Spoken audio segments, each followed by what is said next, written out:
Hi friends, welcome to நானர்வம் சமையல். இன்றைக்கி நம்ம மத்தி மீன் வச்சு ஒரு குழம்பு ரெடி பண்ணலாமா? இப்போ நான் மண்சட்டி தான் எடுத்துருக்கிறேன். ஃபஸ்ட் டைம் நம்ம சேனலில் பார்க்குறவங்க சப்ஸ்கிரைப் பண்ணிட்டு பாருங்கள்.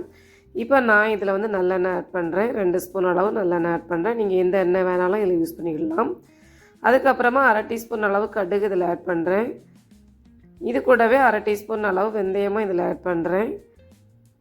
இப்போ ரெண்டுமே நல்லா பொரிஞ்சு வந்துட்டு இருக்கும்போது நம்ம இது கூடவே கொஞ்சமாக கருவேப்பிலை ஆட் பண்ணலாம். இப்போ இது கூடவே நான் வந்து ஒரு 5-6 வெள்ளைப்பூண்டு அதை பொடியாக கட் பண்ணி இதில் ஆட் பண்ணுறேன். இப்போ இது கூடவே 2 பச்சை மிளகாய் ஒன் டைம் இந்த மாதிரி கலந்து விட்டுடுங்க.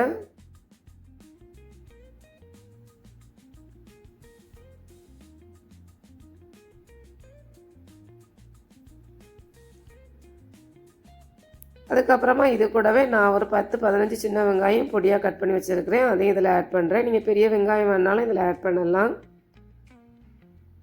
சின்ன வெங்காயம் இதில் ஆட் பண்ணுறதுனால கொஞ்சம் டேஸ்ட்டு நல்லாயிருக்கும். அதனால தான் சின்ன வெங்காயம் இதில் ஆட் பண்ணியிருக்கிறேன். இப்போ இது வதங்கிறதுக்கு கொஞ்சமாக உப்பு இதில் ஆட் பண்ணலாம். உப்பு ஆட் பண்ணிட்டு நல்லா கலந்து விட்டுருங்க.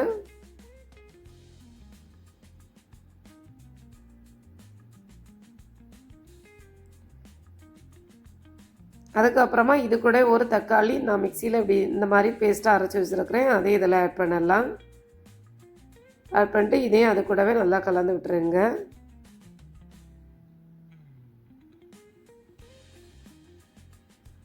இப்போ இது கூடவே 1/2 டீஸ்பூன் மஞ்சள் தூள்,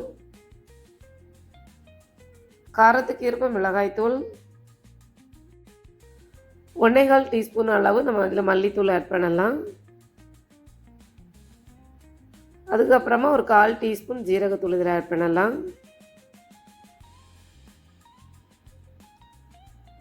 அப்புறமா ஒரு 1/4 டீஸ்பூன் நல்ல மிளகுத்தூள். இப்போ இது எல்லாம் நல்லா கலந்து விட்டுருங்க. அந்த மசாலா, தக்காளி, வெங்காயம் எல்லாம் கலந்து வரட்டும். நல்லா அதை வந்து இந்த மாதிரி நல்லா கலந்து விட்டுருங்க.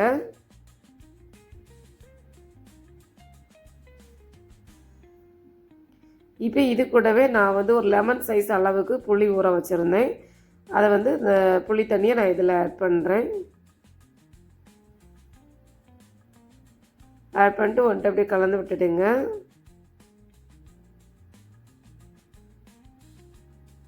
இப்போ நம்ம இது கூட கொஞ்சமாக தண்ணி சேர்க்கலாம். தண்ணி இதுக்கு ரொம்ப சேர்க்க வேண்டாம், கொஞ்சமாக நம்ம சேர்த்தா போதும்.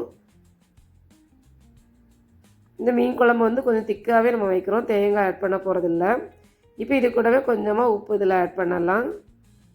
ஆட் பண்ணிட்டு நல்லா கொதி வந்ததுக்கு அப்புறமா நம்ம கழுவி வச்சுருக்கிற இந்த மத்தி மீனெல்லாம் நம்ம இதில் ஆட் பண்ணலாம்.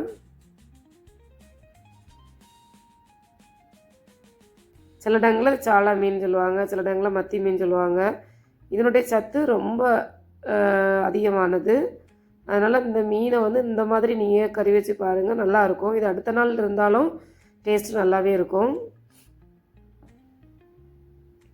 மீனெல்லாம் நம்ம போட்ட உடனே கரண்டி வச்சு கிளறாமல் ஒரு 5 மினிட்ஸ்க்கு அப்புறமா இந்த மாதிரி லைட்டாக அங்கே இங்கேயுமா லேசாக அதை வந்து திருப்பி விடுங்க.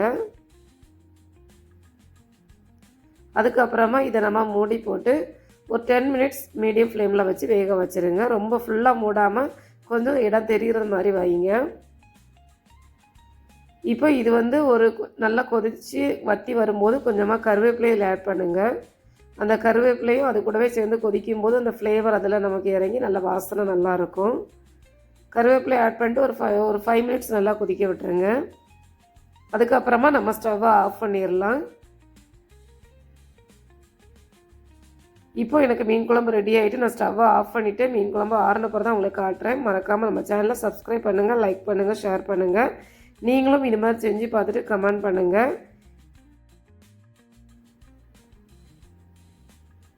Thank you.